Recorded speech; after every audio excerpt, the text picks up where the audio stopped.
या तो 10 से कम या इतनी सीट की इतिहास लिखा जाएगा। जेडीयू की क्या फ्यूचर 25 से कम पहले भी बोला था, अभी भी बोल रहे हैं, रोज आकलन नहीं बदलते। नहीं, पर आप ऐसा कैसे कह सकते हैं कि मैं सियासत छोड़ दूंगा 25 से मैं कम? बोल तो दिया, फिर रिपीट कर देता हूँ। फिर आऊंगी मैं आ आपसे जाना, पूछने फिर आप दूसरी बार आए हैं, एक बार और आ जाइएगा कि सियासत फिर आप छोड़ देंगे। बिल्कुल, जेडीयू को तीर सिंबल को 25 से ज्यादा सीट नहीं आएगी। और आई तो आप राजनीति छोड़ देंगे? छोड़ देंगे जी। बंगाल में कहा था, अभी कह रहे हैं, फिर रिपीट कर देते हैं, 25 सीट नहीं आएगा जदयू को। बिहार के 1.5 करोड़ लोगों को 2-2 लाख रुपया नीतीश कुमार दिलवा दे, मैं मान लूंगा कि हमारे आकलन में गलती थी, हमारी गलती थी। और हमारे आकलन की बात छोड़िए, अगर बिहार से बेरोजगारी दूर हो जाए, पलायन बंद हो जाए, 1.5 करोड़ परिवार, टोटल 2.5 करोड़ परिवार में अगर 1.5 करोड़ परिवार की गरीबी दूर हो जाए, तो प्रशांत किशोर को विधायक बनने की, राजनीति करने की कोई जरूरत नहीं है, हम दूसरा काम कर सकते हैं। तो आपका अगर ये सवाल है कि 25 सीट की बात है, बिल्कुल 25 सीट से ज्यादा नीतीश कुमार को ना आना चाहिए था, ना आता। एक ही फैक्टर है, ये पैसा बांटकर जो वोट आपने खरीदा है, खरीदने का आप पर इल्जाम है। नमस्कार। प्रशांत किशोर इस्तीफा दें, राजनीति छोड़े या ना छोड़े, इससे किसी को कोई फर्क नहीं पड़ता है। ये उनका ही कमिटमेंट था कि 25 से ज्यादा सीटें आ गई तो हम राजनीति से संन्यास ले लेंगे। उनका ही कमिटमेंट था, इस पर लोग कह रहे हैं। बाकी वो क्या करेंगे नहीं करेंगे, उनका अपना निजी फैसला होगा। लेकिन ये जो बयान दे रहे हैं, ये बयान देकर ये एक और बेवकूफ़ी कर रहे हैं। ये जो 10,000 रुपये दिए गए, अब इसका टाइमिंग गलत हो सकता है, लेकिन ये कोई नई बात नहीं है। इससे पहले भी इस तरह की घटनाएं घटी है कई राज्यों में। अब सवाल बिहार की जनता के ऊपर उठा रहे हैं या बिहार सरकार के ऊपर उठा रहे हैं। और जहां तक सवाल है इस योजना का, इस योजना में यह नहीं कहा गया है कि हम सबको, जिसको 10,000 दे रहे हैं, उसे भी 2 लाख रुपया देंगे। ऐसा नहीं है। इस योजना को अच्छी तरह से समझना जरूरी है। जनता को तो समझ है ही, लेकिन ये जो अपने हिसाब से बता रहे हैं, तो जनता के नजर में अपनी छवि बना रहे हैं।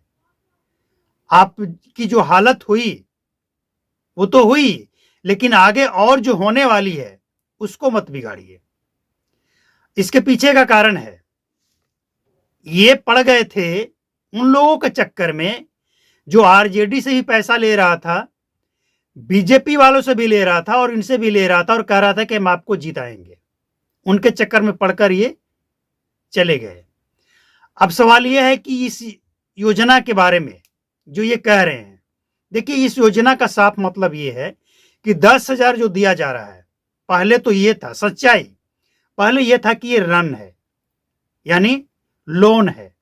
10,000 दे रहे हैं, इससे 10,000 से आप आगे बढ़िए, और जो अच्छा करेंगी, इसका सदुपयोग करेंगी, उनको 2 लाख रुपए और दिए जाएंगे बिना कोई इंटरेस्ट के 2 साल के लिए, और इसके बाद आपको वो लौटा देने हैं।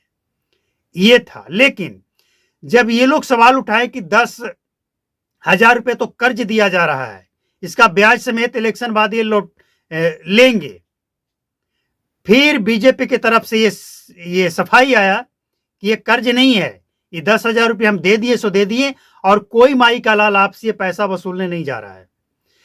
इसके बाद सवाल आता है कि जो 2 लाख और देने हैं, तो ये पहले ही तय था कि जो अच्छा करेंगे, जो महिलाएं अच्छा करेंगी, उनको 2 लाख रोजगार के लिए और दिए जाएंगे, सबको नहीं, और आंख बंद करके भी नहीं। इसका 6 महीने के बाद इसका वेरिफिकेशन होगा कि 10,000 हमने जो दिया उसका आपने क्या किया। जो उसके लिए कुछ कर रही हैं, अपने लिए, अपने परिवार समाज के लिए, उस 10,000 रुपये से, हालांकि 10,000 में होता क्या है, लेकिन जो भी हो, 10,000 से अगर चाहे तो बहुत कुछ हो भी सकता है, लेकिन सब कुछ नहीं हो सकता है।